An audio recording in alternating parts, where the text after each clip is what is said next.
पिछले हफ्ते मेरी पत्नी को बुखार था। पहले दिन तो उसने बताया ही नहीं कि उसे बुखार है। दूसरे दिन जब उससे सुबह उठा नहीं गया तो मैंने यूं ही पूछ लिया कि तबीयत खराब है क्या। उसने कहा कि नहीं, तबीयत खराब तो नहीं है, हाँ थोड़ी थकावट है। मैं चुपचाप अखबार पढ़ने में मशगूल हो गया। जरा देर से उस दिन वो जगी और फटाफट उसने मेरे लिए चाय बनाई, बिस्किट दिए और मैं अखबार पढ़ते पढ़ते चाय पीता रहा। मुझे पता लग चुका था कि उसे थोड़ा बुखार है और ये बात मैंने उसे छूकर समझ भी ली थी। खैर, मैं यही सोचता रहा कि मामूली बुखार है, शाम तक ठीक हो जाएगा।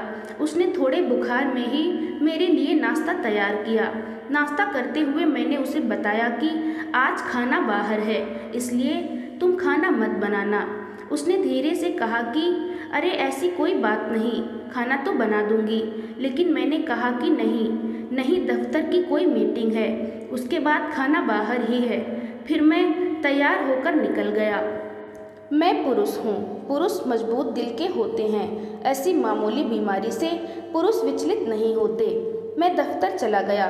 फिर अपनी मीटिंग में मुझे ध्यान भी नहीं रहा कि पत्नी की तबीयत सुबह ठीक नहीं थी। खैर, शाम को घर आया तो वो लेटी हुई थी। उसे लेटे देखकर भी दिमाग में एक बार नहीं आया कि यही पूछ लूं कि कैसी तबीयत है। वो लेटी रही।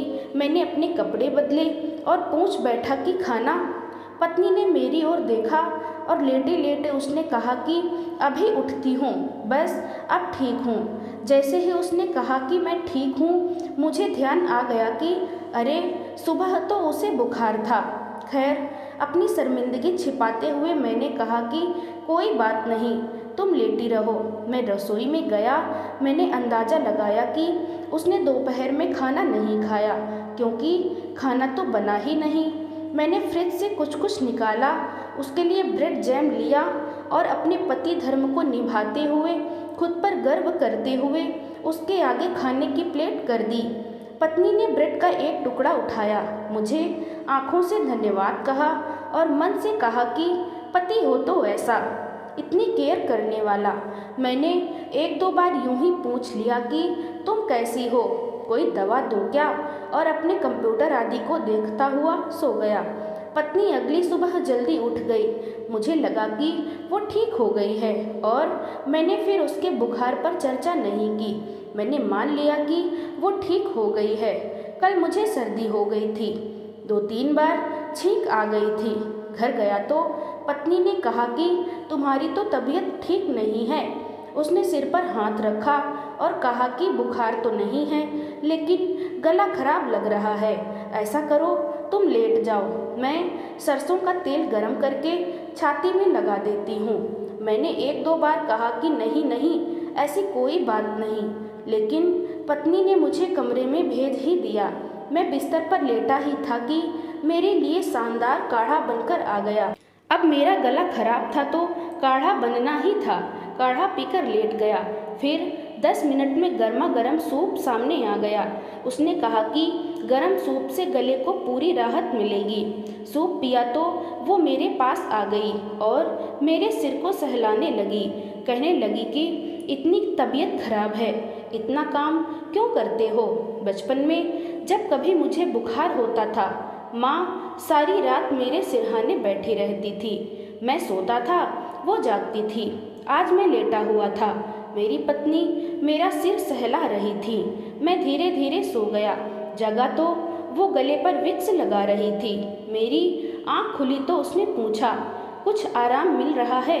मैंने हाँ में सिर हिलाया तो उसने पूछा कि खाना खाओगे, मुझे भूख लगी थी। मैंने कहा हाँ। उसने फटाफट रोटी, सब्जी, दाल, चटनी, सलाद मेरे सामने परोस दिए और आधा लेटे लेटे मेरे मुंह में कौड़ डालती रही।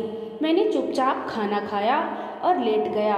पत्नी ने मुझे अपने हाथों से खिलाकर खुद को खुश महसूस किया और रसोई में चली गई। मैं चुपचाप लेटा रहा, सोचता रहा कि पुरुष भी कैसे होते हैं। कुछ दिन पहले मेरी पत्नी बीमार थी, मैंने कुछ नहीं किया था और तो और एक फ़ोन करके उसका हाल भी नहीं पूछा। उसने पूरे दिन कुछ नहीं खाया था, लेकिन मैंने उसे ब्रेड परोसकर खुद को गौरवान्वित महसूस कर रहा था। मैंने ये देखने की कोशिश भी नहीं की कि उसे वाकई कितना बुखार था। मैंने ऐसा कुछ नहीं किया कि उसे लगे कि बीमारी में वो अकेली नहीं, लेकिन मुझे सिर्फ जरा सी सर्दी हुई थी और वो मेरी माँ बन गई थी। मैं सोचता रहा कि क्या सचमुच महिलाओं को भगवान एक अलग दिल देते हैं? महिलाओं में जो करुणा और ममता होती है वो पुरुषों में नहीं होती क्या? सोचता रहा। जिस दिन मेरी पत्नी को बुखार था, उस दोपहर जब उसे भूख लगी होगी और वो बिस्तर से उठ ना पाई होगी, तो उसने भी चाहा होगा कि काश उसका पति उसके पास होता। मैं चाहे जो सोचूं, लेकिन मुझे लगता है कि हर पुरुष को जीवन में एक बार औरत बनकर ये समझने की कोशिश करनी ही चाहिए कि सचमुच कितना मुश्किल होता है औरत होना, माँ होना, बहन होना, पत्नी होना।